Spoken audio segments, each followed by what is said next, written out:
Hello दोस्तों, हर हर महादेव, जय भोलेनाथ, जय महाकाल। मित्रों, आप सभी को पता है कि इस समय सावन का महीना चल रहा है। मित्रों, सावन में भोलेनाथ का पूजन और मनोवांछित फल प्राप्त करने के तो चलिए पंडित प्रदीप जी मिश्रा जी के कुछ उपाय और नियम को समझते हैं। मित्रों, जो भाई बहन भोलेनाथ से प्यार करते हो तो चैनल को सब्सक्राइब और कमेंट में हर हर महादेव लिखना ना भूलें। हर हर महादेव, जय भोलेनाथ, जय महाकाल। हर महीने आता हूं।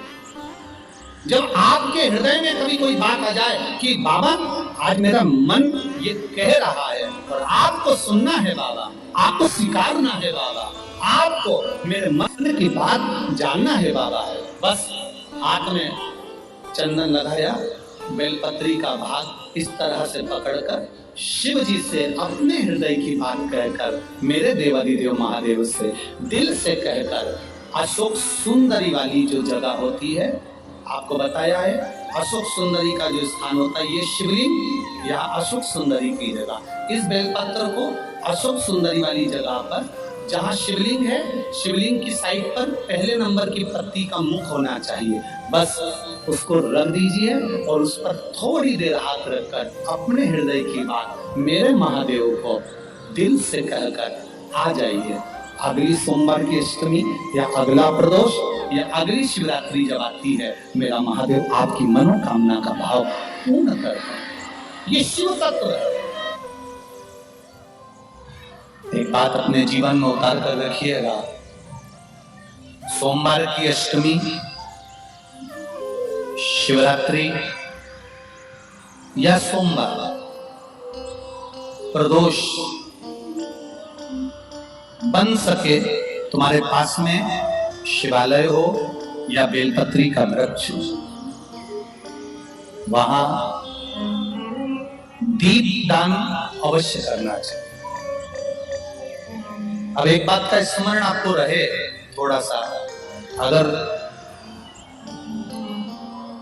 किसी कामना के वश अगर हम दीप लगा रहे हैं या हमारे मन में कोई भाव उत्पन्न है और हम बाबा से कहना चाहते हैं कि बाबा मेरा ये कार्य है, आप पूर्ण करिएगा, तो फिर शिव मंदिर में भी लंबी बाती का दीप आप प्रदोष या सोमवार की अष्टमी या सोमवार या आप शिवरात्रि को बाबा से निवेदन कर कर लगा सकते। हाँ, विशेष जब कोई एक बहुत बड़ी बात हो और आपके कार्य में कहीं अटकल हो रही हो, तो एक ही दीप में दो बाती, शिव और शक्ति, लंबी बाती बनाई, शिव और शक्ति के नाम से दो बाती एक साथ एक दीप में भी लगा सकते।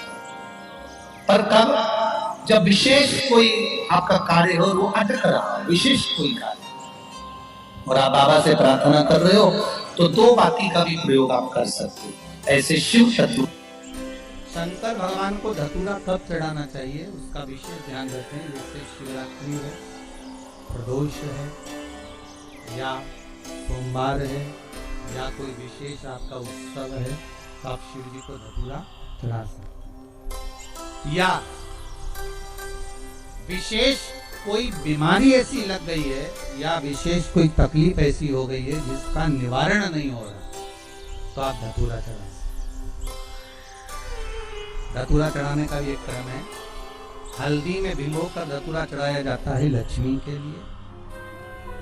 चंदन में भिगोकर धतूरा चढ़ाया जाता है आयु की वृद्धि के लिए। अबीर एक सफेद कलर का बॉर्डर होता है, अबीर गुलाल जो होती है, गुलाल में अबीर डलता है, चमकदार, आपने देखा होगा अबीर।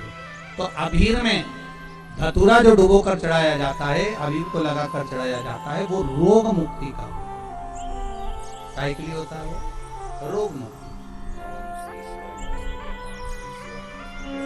रोग की मुक्ति।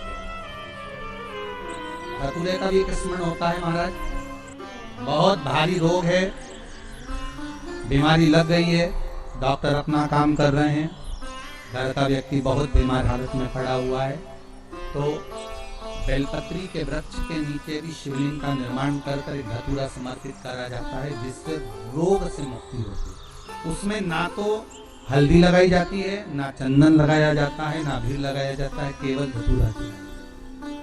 जिसके जीवन में हमेशा कांटे ही मिले हैं। बेटी बड़ी हुई तो घर में मायके में दुख देखा, और मायके से गई ससुराल में तो ससुराल में दुख देखा। ससुराल में भी दुख देखने के बाद में भी पति को बहुत कुछ काम खुलवाया, बहुत धंधे खुलवाए, नौकरी लगवाई, पर वो पति बार बार छोड़ कर आ गया, बार बार तकलीफ भोग रहा है, बार बार कष्ट भोग रहा है। फिर थोड़े दिन काम करता है, थोड़े दिन छूट जाता है, फिर व्यापार में बढ़ता है, फिर छूट जाता है, फिर कोई दुकान खुलवाई, थोड़े दिन अच्छी चली, फिर वापस वहीं घर पर आकर बैठ गया। अर्थात उसके जीवन में वो शूलता चल रही है। तो बाबा देवाधिदेव महादेव कहते हैं, ये 3 घड़ी, 3 पल, 3 नक्षत्र, 3 समय, 3 दिन में जो शूल मुझे समर्पित करता है, उसके जीवन से मैं शूल हटा देता हूं। वो 3 दिन लिखे स्कंद पुराण में।